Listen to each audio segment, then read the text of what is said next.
All right, guys. Welcome to chapter 14, Iris Studio Lab session. And for this session, we'll look at simple linear regression. All right, so I'll walk you guys through how to solve an example in the problem using Iris Studio. Okay.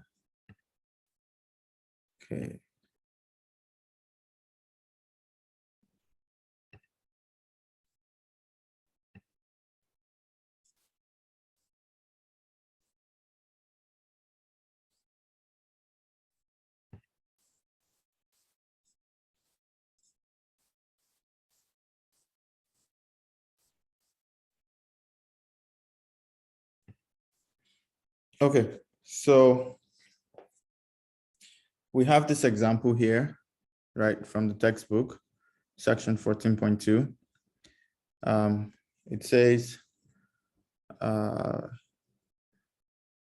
illustrate the least square method, suppose data were collected from a sample of 10 Aman's Pizza Parlor restaurants located near college campuses. For the ith observation or restaurant in the sample, X is the size of the student population in thousands. Remember, X is our independent variable, and Y is the quarterly sales, which is our dependent variable, right? So the values of Xi and Yi for the 10 restaurants, we could see that in the data set and so on and so forth. So this is how our data set looks like. We have 10 restaurants or so, and then this is the student population. So that is 2,000 students, 6,000 students, 8,000 students, 12,000 students, and so on and so forth. And then this is how much they make. So if they have 2,000 students on campus, right, they're making like around 58,000.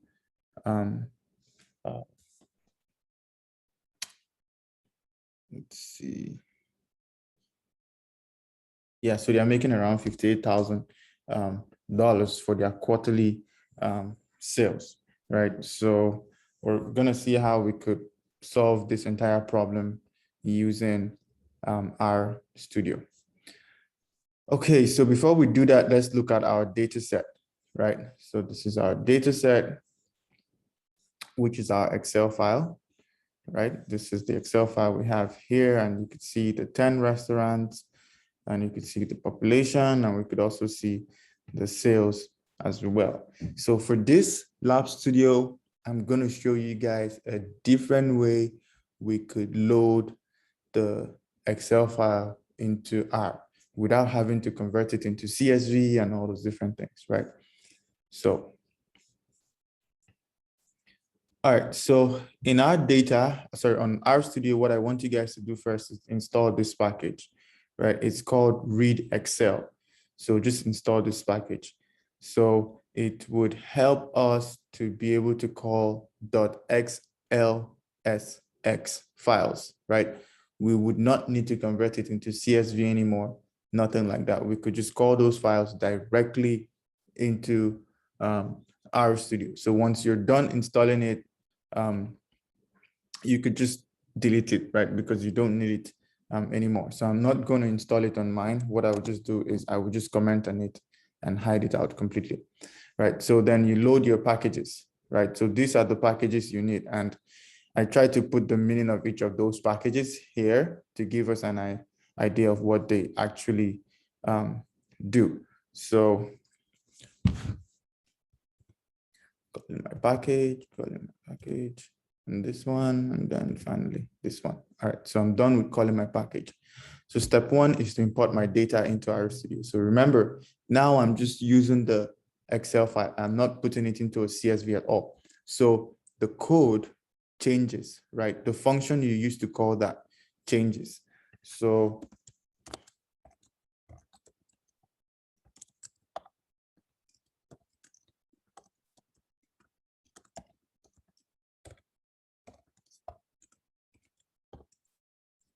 the function we use changes. We're not using read.csv anymore, right? So we're just using read_excel. And you could see we don't have .csv. We have .xlsx here. So please take note of that. So let's run that. Okay, it runs. Now, what we want to do is to do head dot our data frame, right? It's just going to show us like the first 6 rows, or maybe 10 rows, or 5 rows, or 4 rows, however, on our data set. So we call that, and you could see that down here, right? It shows us the first 6 rows of our data set. So that's the first 6 restaurants, the population of students, as well as the sales we have on campus, right? So this shows us that there's everything, like there's no missing, at least we could see our data set, no missing values or whatsoever. So take note of that as well. And then for step 2, we go ahead and look at some of the descriptive and statistics and visualization, right, of our data set. So let's run this. Whew, okay, so we could see our descriptive statistics of the data set, right? We're not interested about the restaurant. There's no information we could find from here, right? But from the population, we could see that for the entire 10 restaurants, there's probably like a mean population of 14,000 students, right? So we have 14,000 students there. And the minimum campus has 2,000 students, and the maximum has like 26,000 students. So that's some really good descriptive statistics there, right? And I think I should put that here.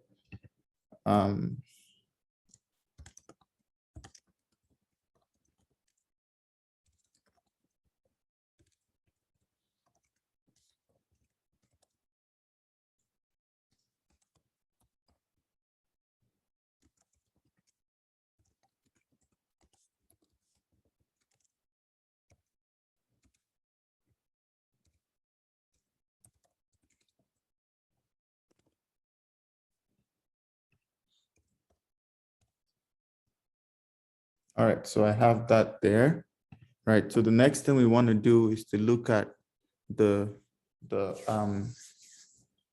plots. So in fact, before I go in there, remember, we just take a screenshot and put it in our report. So let's quickly take a screenshot. So I'm going to take a screenshot here. Capture.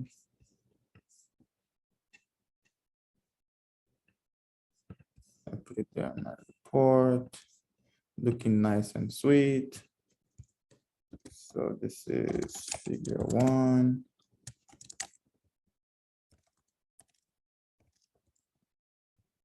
Right, and I have my interpretation, which I would just take from here and just put it in there. Right, so the mean number of students on the campus is 14,000 with a maximum of 26,000 and a minimum of 2,000, right? For this different, for the 10 different restaurants, because the question says college campuses, right? Near college campuses. So these are different restaurants near different college campuses. So the next thing we do is to look at the plots, right? Remember, the visualization we use here is the scatter plot. So remember that, guys. Ooh, okay, see our scatter plot looking really nice here. So we could click on zoom and we have the full scatter plot. And remember, we talked about positive correlation, positive relationship, negative relationship, and a zero relationship. So in this case, we could see a positive relationship in the sense that as the population increases, sale increases, right? So it's always nice if you have a business, it should be close to campus. So take note of that, guys. So we're just gonna copy this, copy plot, and we paste that in here, right? So paste that really nice there. You could increase it and anything you want to do there. So to scatter plot, right? And as usual, we have our interpretation. which is this.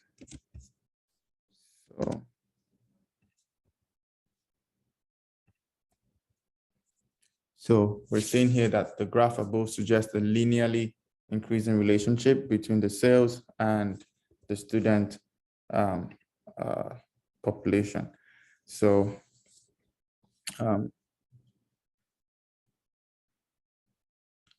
please take note of that. So we're done with the descriptive statistics and visualization, right? So the next thing we want to look at is the correlation, right? That's the next thing we want. That's the next thing we want to look at. So in order to compute the correlation, we just call a function called COR, right? Sweet three-letter word function, instead of using that really heavy, gigantic function we have on the slide. But with this function, we're able to call the correlation coefficient, and we can easily calculate that, right? So all you need to do is call your data, right? Your data frame, put the $sign, choose what your independent variable would be and what your dependent variable would be. So I'll show you guys that in a minute. So our data frame is arm_df, or whatever you want to call it. Put the $sign, and here we could select the column that we want as our independent variable, and that is population, right? So you do the same thing for the sales as well, because we're looking at one independent and one dependent. So for the dependent, it's sales. So you just do $sign and you click on sales. That's how we do it. And then let's run that. Okay, so here we could see that our correlation coefficient is 95, right? So that is 95%. So there's a strong correlation between the population and the sales. So please take note of that. I would just copy this as well and just put it in here, right? So you don't need to take a screenshot of that or anything. You just write the value there. So the next thing we look at is our regression model, right? And the regression line. So let's look at the regression model. That's the next thing. So we build the regression model. And remember in class, guys, I told you guys that the function for a regression is just a very simple function, right? Two-letter words, LM, right? So we have this as it here, right? LM helps us to call the regression function, which is that least square method we talked about in class. So here you define your Y, which is dependent variable, sales, and then you put this estimation value, which you would find on your keyboard on the top left-hand side of your keyboard, and then your independent variable, which is population, right? Then call your data in there. So we're just going to run that, and boom, we have our regression model looking at us down here, right? You can see it down here. You can see the function that it called here to give us the regression model. You could see the coefficients, right? So the coefficients, we talked about that in class, beta naught and beta 1, right? Beta naught is the intercept, beta 1 is the slope. So that means here, beta 1 is 60 and B naught, sorry, is 60 and B1 is 5, right? So take note of that. So we could take a screenshot here.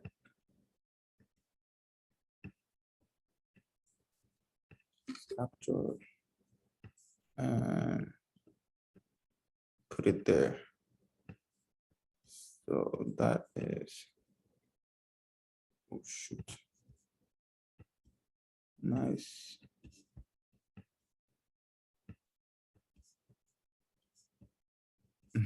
I don't think that would work. So I'm just going to take this to the next page. It's there. So this would be your 3.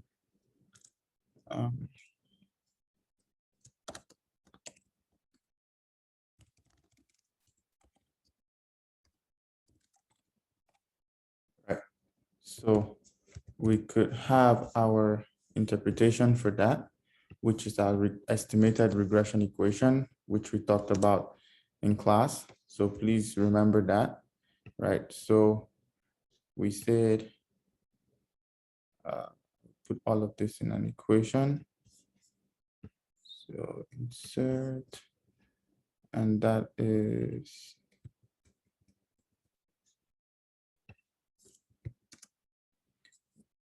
no.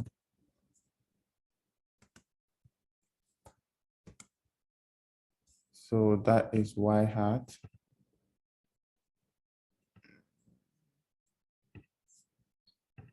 Yep, y hat is equal to 60 plus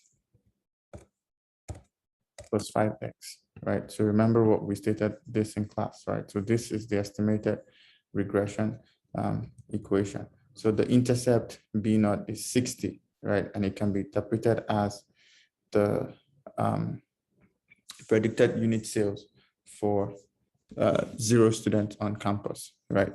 And then the slope, which is B1, that's 5, is positive, right? We can see that, implying that as student population increases, the sales increase as well. So that's how you could interpret your result there. So please take note of that. And then the next thing we want to do is to visualize the regression line, right? We want to see how the regression line would look on this scatter plot. So I will just highlight all of this. And okay, so before I do that, the ggplot helps us to run a scatter plot as well, right? So, and then we call the data here, right? And the AES helps us to label the X and Y axis, right? The start method helps us to insert the linear regression line in there, right? And then if you put this as true, what it's going to do is that it's going to show you a confidence band of that regression line, but we don't want to look at that, right? That's why I'm putting it as false. We're not interested in that yet. So let's just run and visualize the regression line. Boom. So this is our regression line, right? So you could see this is our regression line where we have y equals to 60 plus 5x. So that is it here. Nice and clean. So let's cancel, and we could just copy that, copy plot, and we could put that in here, right? So we have our regression line there, right? So this is probably what we could actually have it come. So let's actually have it come before the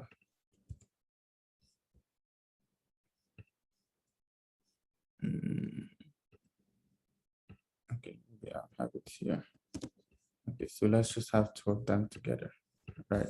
So regression model showing I would just say coefficients.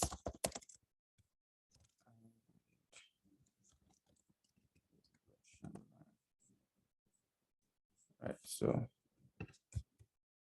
that would be our interpretation for it. All right.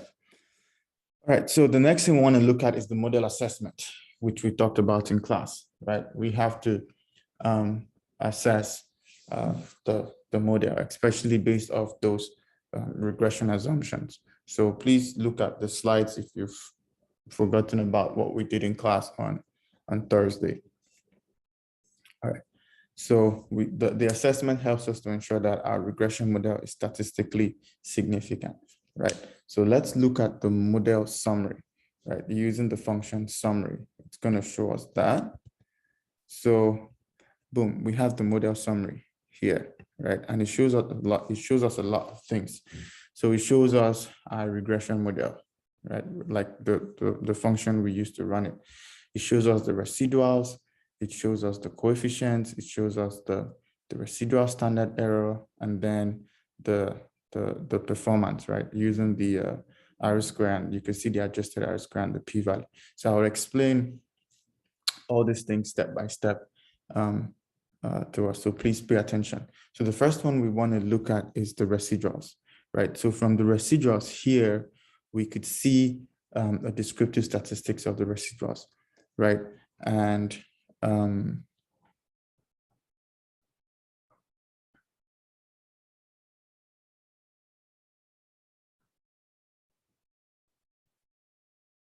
we could see that our residuals are like has a median that is negative 3, right? Yeah, which is negative 3, and our residual should be looking at having a mean of 0, because by the time you sum up all the residual values for those 10 different restaurants, we should have a mean of 0 when we do that, right? And then our median should not be far from 0, and you can see negative 3 is not far from 0 at all. So that's like one interpretation there for the model summary when you look at residuals. And the next one we want to look at is the coefficient significance, right? So we may not really want to maybe take a screenshot of this. Should we? Okay, no, let's take a screenshot. Let's take a screenshot of this, right? Short.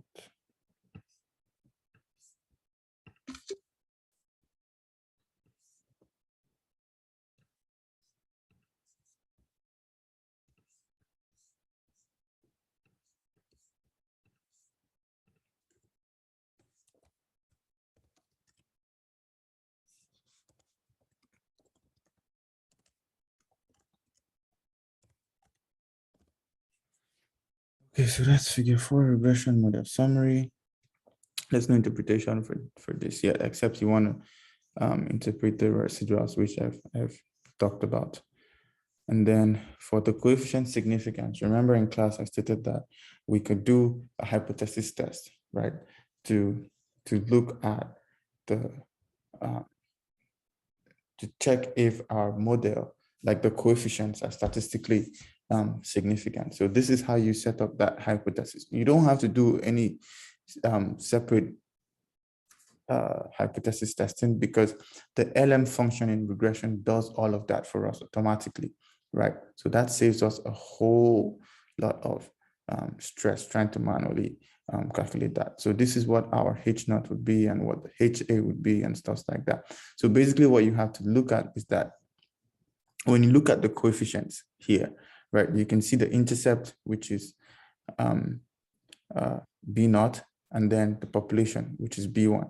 And then all you need to do is look at the p-values, right? You could see that they're all less than 0.05, right? Which shows that they're statistically significant. And in this case, we reject H naught, meaning that HA is true, right? That the coefficients are equal to 0. So please review the slides we have on the PPT if you want to understand what the coefficient significance is all about, right? So we'll go ahead and say that both the p-values are highly significant, right? So we can reject the null hypothesis and accept the alternative hypothesis that the coefficients are not equal to 0. So basically 60 and 5 are not equal to 0. So what we can do is we can take a screenshot of just the coefficients part, right?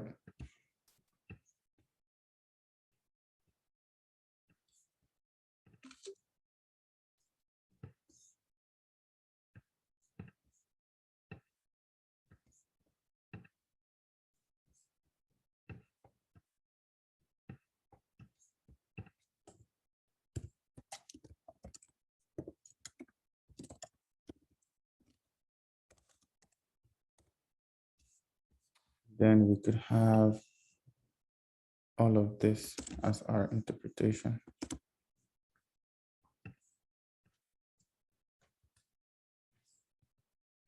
So, but we just want to put the hypothesis testing in there as well.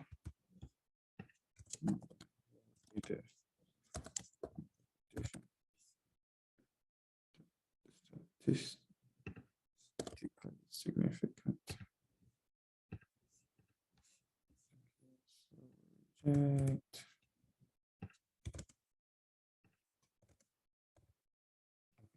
So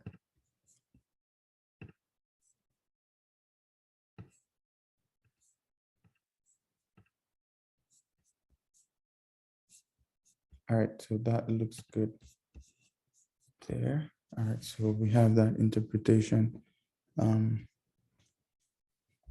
there for us. So that's taken care of. So the next thing we want to look at is the standard error, right? Remember, we also said you can calculate the confidence interval and all those different things. And then when you look at the coefficients here, it gives us the standard error. And remember, with the standard error, we could use that to calculate what the confidence interval would be, right? So we need the point estimate and then plus or minus the margin of error. And the margin of error is the standard error multiplied with the distribution that we're using. And in this case, it's the t distribution, right? So we want to do that. And the standard error measures the variability or the accuracy for the beta coefficient, right? We don't need to do anything much than that. Just use the function confidence interval and you call the model in there, right? Which is from line 30, right? Just call the model and then we run it. It would give us the confidence interval, the 95% confidence interval. So if you run that, that's the confidence interval that we have here, right? For the intercept and also for the population, right? So please take note of that. So we're just gonna screenshot as usual and then put it in our report.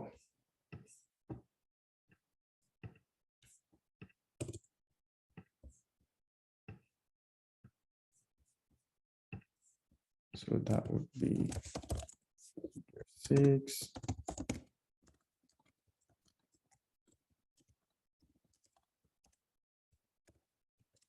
And we have our interpretation. And this would just be that there's approximately a 95% chance that the interval will contain the true value of B1. Remember, we're using B1 to estimate what beta 1 will be, which is the population, right? We're using the sample to estimate that. And then the last thing we want to do is to look at the model accuracy, right? How accurate is our model? We could look at that from the R square, or we can look at that from the F statistics. In this case here, I did look at it from the R square, right? So my interpretation here is based off the R square, but you could also look at it from the p-value, right? And you can see that this p-value here is less than 0.05, right? This is 0.000, like 50. So this shows that our entire regression model is statistically significant, right? You can also see that our R-square value is 90.2%, right? Which is a really high R-square value. So all you just do is to put down the interpretation there for model adequacy, or you could also interpret it based off the p-value. Maybe state that your F statistics is 74 and that has a p-value of 0.0, a p-value of 2.5, this, which is less than alpha of 0.05. So please take note of that as well. So here I would just state what the interpretation for the R square would be, right? And that would be it. So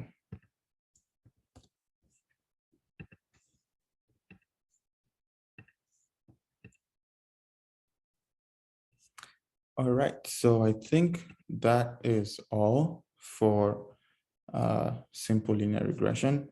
And I hope this would help you guys practice it on your computers.